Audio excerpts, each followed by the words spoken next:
the MA in Early Modern English Lit, Text and Transmission. So this is taught between King's College London and the British Library.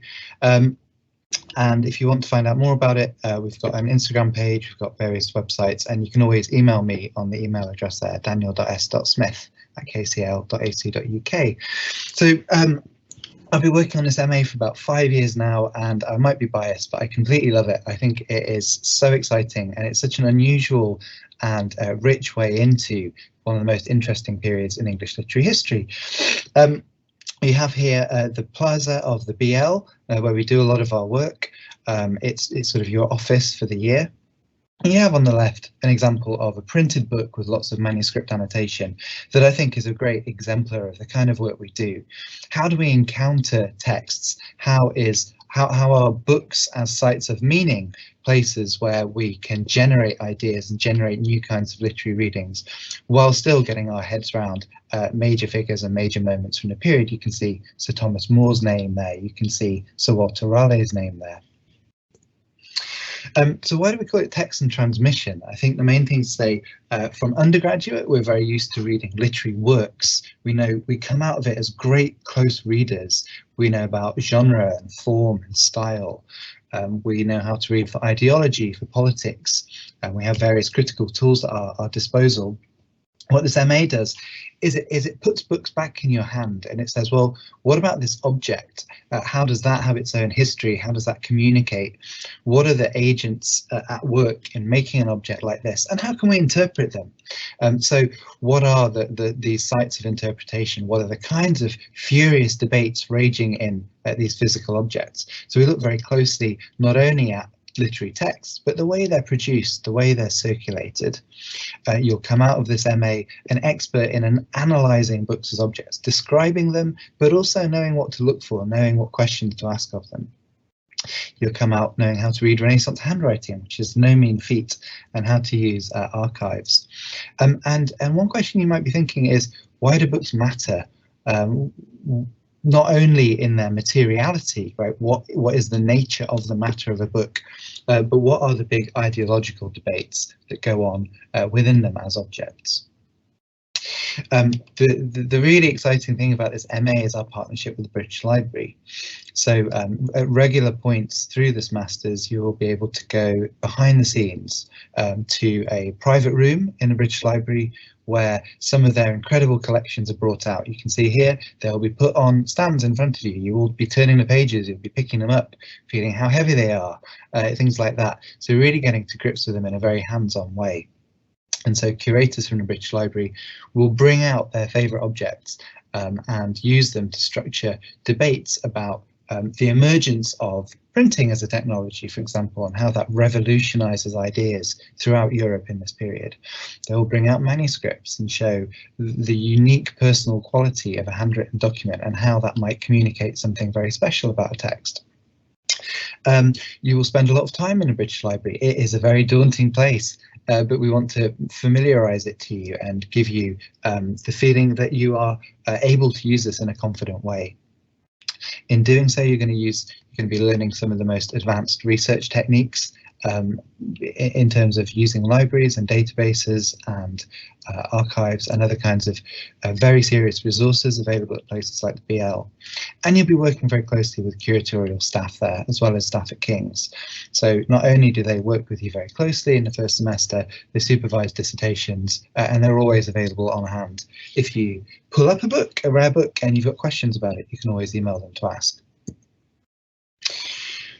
So the early modern period, the sheer number of major canonical authors from this period is kind of overwhelming. I've got, oops, I skipped ahead by accident. I've got some examples here. These are some of the major names, really heavily influential authors. Shakespeare, Marlowe, or as it says here on the front cover, Marklin, Christopher Marklin, never heard of him.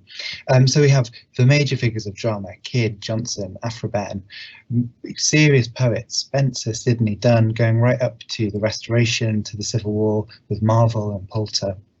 I'm also thinking about prose, and maybe at undergraduate we tend not to do so much prose. We tend to focus on drama and poetry, but this is an incredibly rich period for prose, from the speeches and letters of Elizabeth I, science writing of Margaret Cavendish and Robert Burton and Thomas Browne, and the political and theoretical essays of Francis Bacon, among many others. So this is a course that will equip you with a very wide range reading in some of the major canonical figures from the period. But it's always been a vital part of this course that we put the canonical alongside the non-canonical. We want you to dig out the weird and wonderful stuff from a library that's been forgotten or maybe never known about in the first place. So just to give some examples, we might think about Beware the Cat, which is, some claim to be the first English novel. Some people claim it to be the first work of science fiction in English. It's a very, very odd piece of work where somebody works out what cats are saying to each other, and it's not good news. We might look at things like letters or prayers. Recipes are very popular at the moment. What kinds of life writing, what kind of gendered writing are preserved in recipes that we might not recognise if we're looking for more obvious kinds of literature like poetry and prose. We're very strongly urging students to overturn the canon. Right, so we need to know the canon, we want to get to grips with it, but we also want to challenge it and question it. So on this course, we might look at the writings of Elizabeth Bourne, who no one has heard of because she's unknown. Here are her letters at the bottom. They're in the British Library. They've only very recently been edited. The first works on Elizabeth Bourne have only been published this year. So, you know, let's see how the canon changes when we look at an author like that. And we might put the literary alongside the non-literary. And to give you one of my favourite examples, someone did a dissertation a couple of years ago. They looked at Shakespeare's characters who are veterans. They've been soldiers, they've been injured, they're now unable to do anything productive. They're sitting around talking about their injuries. And as part of her dissertation, she found an archive of injured soldiers' legal testimony, and was able to pick out various kinds of patterns of writing, of self-identification, of self-presentation, of subjectivity, and was able to therefore reread Shakespeare. You know, you think everything might have been said about someone like Shakespeare, by going back and finding this slightly unusual trove of writing, able to produce new kinds of interpretation of Shakespeare. One of the really exciting things about this course, of course, is its location right in the heart of central London. I can see St Paul's out of my office window. On the other side, I've got the Thames, walking distance away.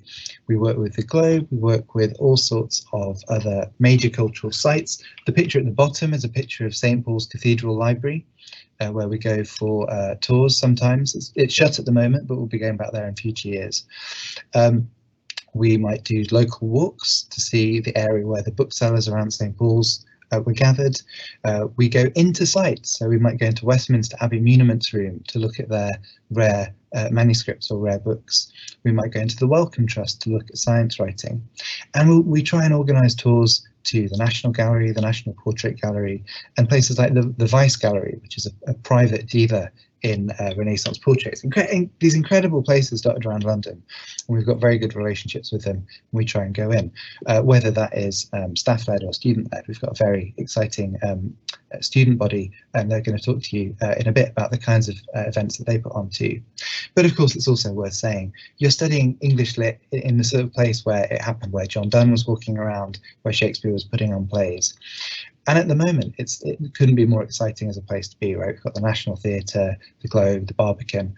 You will never run out of things to do here to support your studies. At King's, we have one of the strongest early modern departments in the country. So here's just a sample of some of the recent stuff that we're doing. Major publications on major figures. Alongside this, we're always trying to, as we say, uncover new kinds of approaches to this period. But at King's, you'll be being taught by some of the leading figures in their fields, leading the debates on things like the sonnets, or drama, or women's writing, or the nature of time on the stage. Whether or not you're planning to go into academia, the kinds of skills that you're picking up on this course are incredibly transferable. Basically, you're training yourself to do really high-level research, the subject we're doing is a wonderful thing, right? It's Renaissance literature. It's endlessly interesting, but the methods that you will learn about how to do it would really set you up for any kind of career that involves research, that involves project design, that involves really knowing what you are talking about before you make an intervention. Advanced critical analysis and high-level writing. You will come out of this course as a very strong writer. There's a lot of feedback, there are lots of formative exercises and very demanding writing tasks that will really stretch you. Lots of our students go on to PhDs. PhD isn't the only thing you can do with this course. You can go on to all sorts of jobs. We've had people go into government and journalism in recent years, and they're really thriving there, using exactly the kind of skills that they were doing on their MA. We are very committed to, as we say, challenging the canon, but also using the literature of the past, the history of the past, the objects of the past to shape what we're talking about at the moment. So in recent years, we've started having, for example, dedicated sessions on critical race theory by Farah Kareem Cooper of Shakespeare's Globe, who's a leading figure in changing the way that we talk about even major figures like Shakespeare. Lizzie Scott Bowman's work on women poets of the English Civil War is radically transforming our notion of what women said and thought and the kinds of access they had to writing in the Civil War period. Jemima Matthews is pursuing really important work on the environment. What's the role of the Thames, or what's the role of water in literature of this period? When you come here, you'll be coming to a place that has a really exciting student and academic community. As we say, we're in the heart of London. That means you've got access to Senate House Library, the Institute of English Studies, the Institute of Advanced Studies, all sorts of evening seminars and events and talks bringing in leading scholars from around the world. At King's, we'll be doing sessions on paleography, so you'll be learning how to read Renaissance handwriting. We've just bought a printing press. None of us quite know how to use it yet, but we're learning so that we can do sessions on that in the future. And we might do a letter locking session too. That's something I work on, the history of how people folded their letters before the invention of envelopes. So a lot of the stuff we do is very hands-on. You'll be learning practical things. You'll be rolling up your sleeves and doing things as well as reading and thinking. And it's a course that over the years has really developed a very strong student cohort, and the students will tell you a bit more about this soon, but they've been organising theatre visits, day trips. I went to Milton's Cottage recently, going to exhibitions. We're going to go and see a private view of the Elizabeth and Mary exhibition at the British Library soon. And if you wanted to follow that kind of activity, they're very active on Instagram at Text and Transmission, so please do check them out. I'll say a tiny bit about the structure of the course and then a tiny bit about what you might think about with applying, and then I'm very happy to open up to questions and of course to our student ambassadors too. So the course is structured around a mixture of core modules, optional modules and a dissertation. So in your first semester, if you're taking this course full time, you'll do one module that's taught at King's, which is called Working with Early Modern Literary Texts, which is a research methods course. So you will do a survey of literary theory. Even if you haven't read much theory to date, this will bring you up to speed, give you a wide range of reference when talking about different critical methods and approaches. And then in the second half, we'll think about book history. We'll learn Renaissance handwriting. We'll think about editing and the work of an editor. So it's quite you'll learn lots of practical skills, practical research skills. Meanwhile, at the British Library, you'll do a core module called The Material Culture of Early Modern Texts. That's the one taught by curators. They will bring out books and they will teach you the history of where books have come from and how they signify using these amazing objects, lots of completely unique objects that survive only there. In your second semester, you'll choose a couple of modules from a range of different ones. We usually have some of these modules, they change every year, but there should be a selection of dramatic and non-dramatic writing, some focused on Shakespeare, some not, and the option to choose other modules too that aren't only on the early modern period. Pre-modern dialogues is a very interesting one. It connects medieval period and the early modern period, so breaking down the idea that at a certain point the medieval period ends and the early modern period begins. You know, everyone agreed this one morning. Of course that didn't happen. So it's thinking about periodicity and the kinds of connections we can draw across periods. And then finally, you will do a dissertation. So the dissertation is 15,000 words and counts for 60 credits.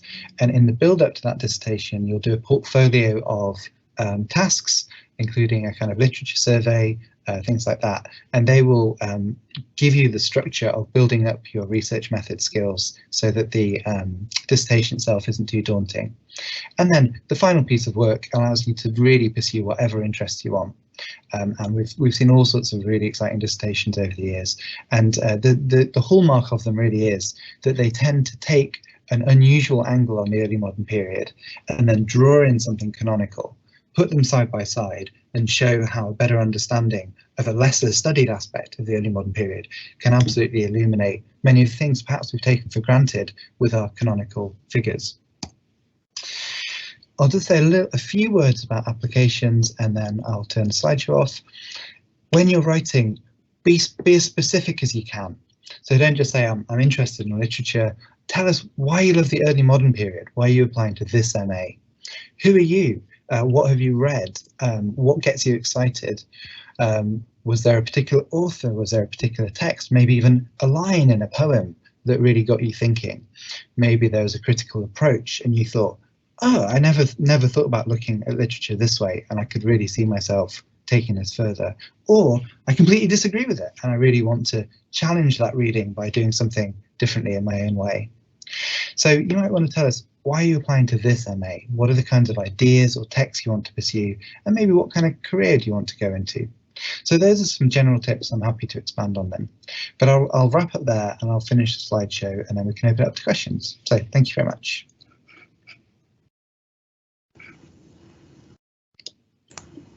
Great. Right, so I'm going to hand over to George now, who is one of our student ambassadors. So we've got 3 to go through. So this is George, and he's going to tell you a little bit about the program, why he chose to come to King's, and give you a little bit of his story, and then I'll introduce you to Josiah and Felicia, who are our other 2 student ambassadors on early modern. Right, over to you, George. Okay, thank you. Hello, everyone. My name's George. I'm in this MA as a full-time student, and I think what really drew me to this program and King specifically is, like Daniel was mentioning early on, this is a really unique program. I couldn't really find any, I don't think there really are any programs quite like it, with the partnership with the British Library and the focus on the materiality of text. It really is a completely new way of looking at literature and books and manuscripts that I don't think a lot of undergraduate programs do. And that was the thing that drew me, I would say, that drew me to the program. And obviously London is just a fantastic place to study early modern literature. The British Library's collection is really, really fantastic. I try to get in there as much as I can and do whatever work I can, not even just with early modern texts, but they have pretty much every academic text you could want to look at that's ever been published. So it's just a really helpful place. I also, as far as my experiences with the program thus far, it's turned out to be pretty much everything that I would have hoped it. Pretty much everything I hoped it would be. The sessions in the British Library are fantastic. Alex is just such a knowledgeable person and so helpful. And the texts that we get to work with every week are just super enlightening. And it really does feel like I'm learning something new almost every week and with every reading that we do. And also the social aspect is very fun. The trip to Milton's Cottage was exciting. We went ice skating at Somerset House last week, which was a lot of fun as well. So I would say that's pretty much my my story. That's great, thanks, George. Right, so I'm going to just pop Josiah live. Hi, I'm Josiah. I'm from Canada, so I did my undergrad at the University of Victoria, which is West Coast, and I picked King's for really similar reasons to George. Early modern history is early modern literature is what I knew I wanted to do, and the opportunity to study in London with the resources available at the British Library, as well as the professors that you're working with, was something that no other university could really offer. The firsthand experience of being in London is entirely different for me, and it's been really cool. One of the most surreal feelings is being able to be in the British Library, go in by yourself, go to the reading room, call up a book or manuscript, and just be able to like look at it by yourself, hold the text, work with it for as long as you want. And yeah, that's something I've personally never had access to before. And like George was saying, we've got a really amazing cohort. It's a really diverse background. And so everyone brings something new. And so the discussions are always really interesting. And a lot of the discussions continue outside of the classroom as well, which is pretty cool. So you're always interacting with people and learning new things in an academic way, but also in a social way. Yeah, so I think that's what I'd say. Great, fantastic, thank you. Right, so now last but not least is Felicia. So putting in here live, there we go. Hi, I'm Felicia. I'm also a full-time student on this MA. I did my undergrad in London, so I was already in the city and I knew it's like an amazing place to study.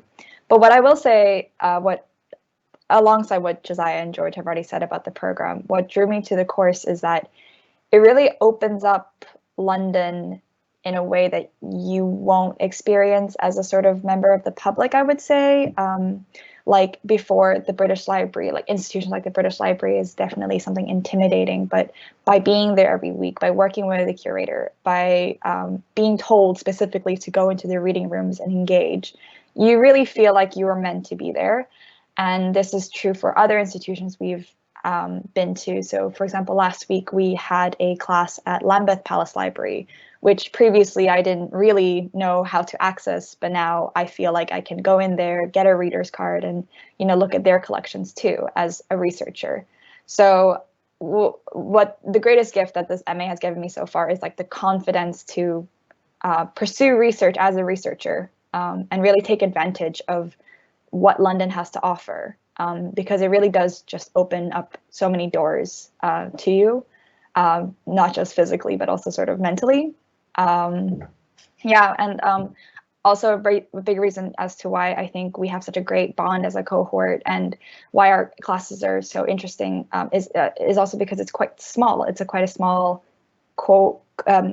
MA, so we all have really personal connections with each other, and yeah, like you really feel like you're getting the attention you need from your lecturers and your seminar leaders and from your classmates, and it's just a really engaging and intimate setting to share ideas with people who are as passionate, if not more passionate than you are about the subject that we all love. Yeah. Could I maybe leap in and ask you all a question as well? I know you're over halfway through the first semester, but it's still the first semester. But in terms of the sort of new approaches that you've been finding, the book history approaches, bibliography, sociology of the text, focusing on the object a bit more. I wondered if, sorry to put you on the spot, but are there new ways that you've been seeing works that you were familiar with before? That when you're coming back to the literature, are you seeing it in a different way?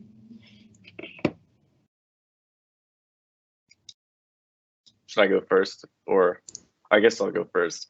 I think that the thing that's been the most enlightening for me that we've studied so far is questions of authorship and what it means to have written a text, especially in this time period.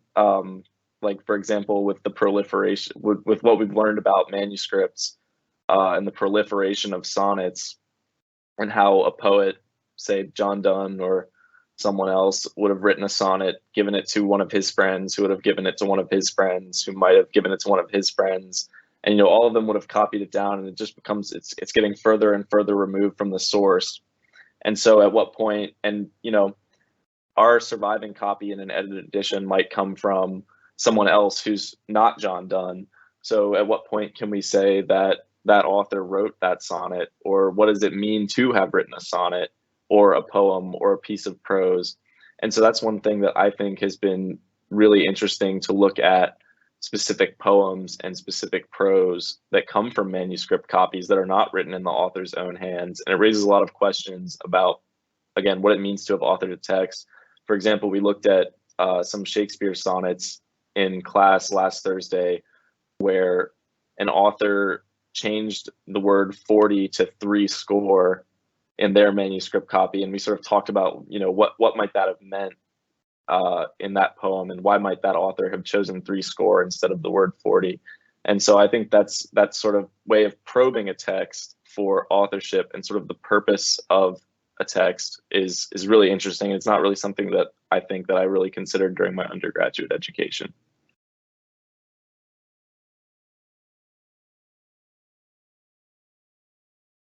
And then we'll see.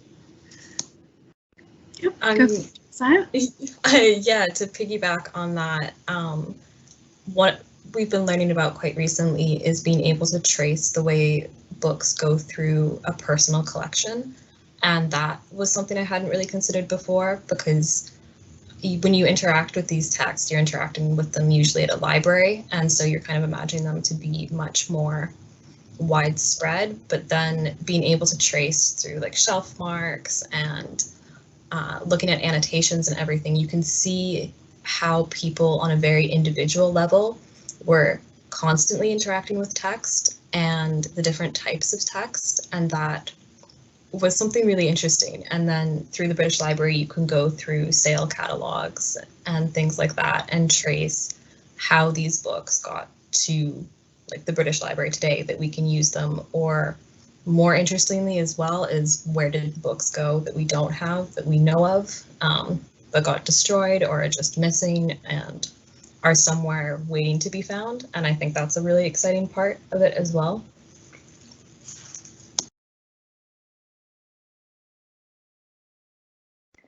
Yeah, again, to piggyback, I think tracing the what survives of, or like what we know and is still accessible to us of what survives from the early modern period has obviously been shaped a lot by some prejudices and like, you know, the canon.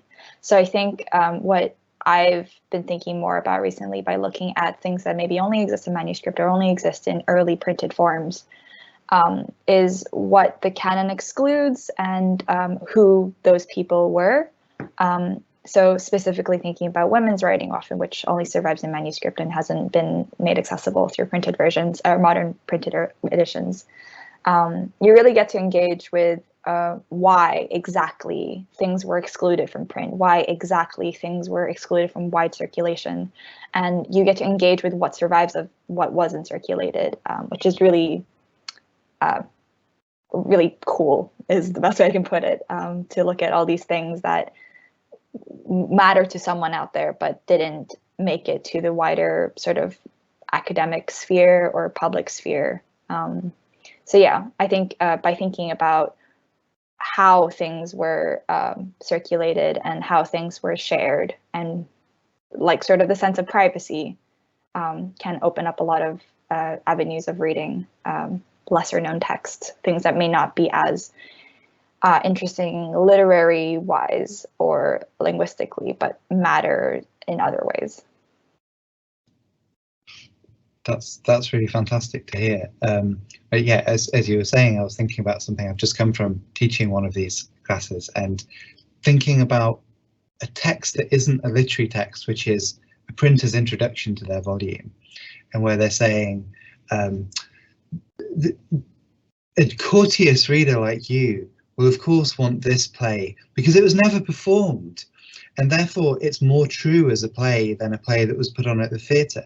And your mind is blown by this. Of course we think a play should be written for the theatre and only then may be published. But the idea that there are all these agents out there crafting a literary marketplace that is distinct, it maybe has different social classes, it's aimed at different readers, because books are economic objects as much as they are literary objects. And then when you come back, exactly as Felicia was saying, to the idea of why is the canon what the canon is, and you start uncovering the economic or social forces that led us to have what we had, and unpicking it and working backwards to what was actually there in the early modern period. Even if you're not looking at some of the more famous texts from the period, you're figuring out why the famous ones became the famous ones. So yeah, those are really terrific points. Right, just from my side, I noticed that everybody's quite quiet on questions. So if you do have any questions, do put them into the chat so we can answer them for you. And then from your side, Daniel, I know you mentioned looking at applications. What do you look for in an application when you're looking at students, and what's that key thing you're looking for? Absolutely. The main thing is intellectual curiosity, are willing to try new methods. An existing interest in the early modern period is obviously what's likely to bring people to this course, but it's not vital. Actually, an interest in the way that books are produced, an interest in working with older texts, working with rare books, distinctive collections, manuscripts. I think we tend to attract people who are who like the British Library angle of this. So giving a sense of why you are attracted to this course, and that may very well be the connection to the British Library, the ability to go and see these rare books behind the scenes. What we want, as I said in the slideshow, is something specific, so that when you come to interview, we can probe some of the things you said, not cross-examining you on them, but they give us a way into having a conversation. So if you really loved Paradise Lost, that's what we want to know about, and then we can talk about that in the session. And maybe we can say, oh, what are some ways into Paradise Lost that you haven't come across yet, that maybe this course could give you, that you haven't had at undergraduate level? And of course that could lead into discussions about something like Milton's Areopagitica, or his discussions about censorship, for example. So we would like to see something that can generate a conversation about other things that you're interested in. We definitely want to know if you've taken modules about early modern literature or medieval 18th century. We really want to know particular authors that you've read, particular texts that struck you. If you've written essays on these modules or about these texts and authors, tell us a bit about them. What were they called? What was the topic? What methodologies did you use? Were there any critics that you found particularly helpful? Again, are there critics that or critical approaches you didn't find particularly helpful? That can also be very generative of interesting ideas. So you're not trying to tell us everything about the early modern period, but give us a sense of the place where you engaged with it, and some questions that maybe the period asked of you that you're still curious about, you're still turning over, that might be topics for a dissertation, for example. No one will hold you to your proposals for a dissertation that you make at this stage, but you might give a sense that you understand what's involved in writing a longer piece of work. You might give a sense that you know that over the course of these modules, you'll be picking up all sorts of research skills that will come together in your final dissertation. So those are the sorts of things that we'd be interested in. If you have any relevant work experience, working in a library, for example, that would be great. If you are a regular attender of exhibitions relevant to this course, tell us about them. Tell us about a recent exhibition you've been to see. For example, we've already mentioned the Elizabeth and Mary exhibition at the British Library. That would be the perfect example of something completely relevant to this field. You've gone to see, it sparked off some questions in you. You wondered why the manuscripts looked like this. You wondered why the heraldic shield looked like this. Those are all terrific and interesting questions that would be curious to hear more about. Fantastic. So I don't know if there's anything else you want to highlight. Otherwise, I think we can end the session there. And if there's anything in particular you would like to highlight just before we end. Well, I suppose George, Josiah and Felicia, was there anything in terms of when you were applying that you wish you'd known about, or that you advice that you would give to people about applying? We can start with you, George. Start early. I think that's one thing. I really stumbled upon this program pretty late in the process. So I would say sort of start early, and just that I think it's really important that in your application that you just come across as somebody who is interested in maybe not one specific thing, but a lot of just open to new ideas and open to looking at text in new ways, and just someone who is, you know, easy to work with and going to be a good member of an intellectual community. And I guess that would be my advice.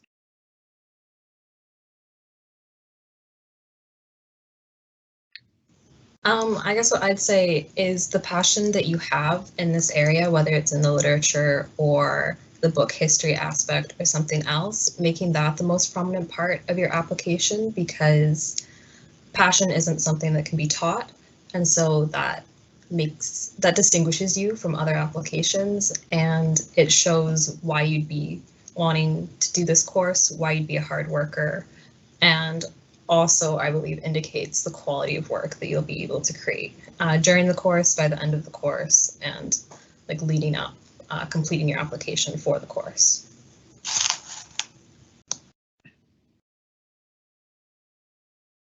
Yeah, just talk honestly about what you're actually passionate about, I think is the best way to go. And what I will say, don't be nervous about the interview. I was a nervous wreck, and it was just honestly a lovely chat with, you know, people who really love what you'll be talking about. So they're really nice. And if you're honest and show your passion as nerdily as you want, I think it'll go well, because that's what they're looking for. Just a lot of passion and curiosity. Absolutely, well said. I agree with all that. We'd really look forward to hearing from you and starting the conversation. I think that's how we would see the interview, starting a conversation that will then go on through your masters and far beyond.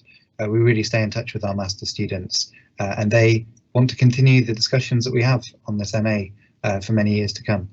So we really encourage you to apply. Thank you very much. Thank you very much, everybody, and good luck with your applications. Goodbye.